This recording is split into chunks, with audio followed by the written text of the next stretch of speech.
বরাবরের মতো এবারও দেশের প্রধান জামাত জাতীয় ঈদগাহে সকাল ৭টায়। এতে শামিল হবেন রাষ্ট্রপতি মোহাম্মদ শাহাবুদ্দিন, মন্ত্রিসভার সদস্য, রাজনীতিবিদসহ সর্বস্তরের মানুষ।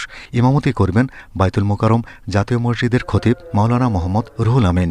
তবে প্রতিকূল আবহাওয়ায় জাতীয় ঈদগাহে সম্ভব না হলে এ জামাত হবে জাতীয় মসজিদ বায়তুল মোকাররমে। বায়তুল মোকাররমে এবারও জামাত হবে ৫টি। সকাল ৭টায়, সকাল ৮টায়, সকাল ৯টায়, সকাল ১০টায় ও পৌনে ১১টায় হবে এসব জামাত। সকাল ৮টায় ঈদুল আজহার জামাত হবে জাতীয় সংসদ ভবনের দক্ষিণ প্লাজায়। এতে শামিল হবেন জাতীয় সংসদের চিফ হুইপ, মন্ত্রী পরিষদের সদস্য, সংসদ সদস্য, সংসদ সচিবালয়ের কর্মীরা।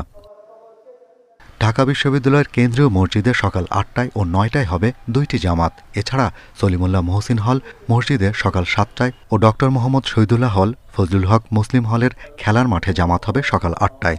বুয়েটের খেলার মাঠে জামাত সকাল ৭টায়।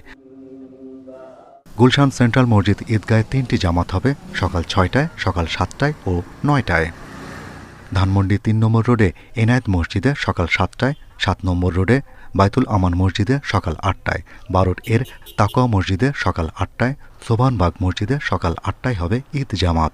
এছাড়াও মিরপুর ১২ হারুন মোল্লা ঈদগাহ পার্ক ও খেলার মাঠে ঈদের জামাত সকাল ৭টায়।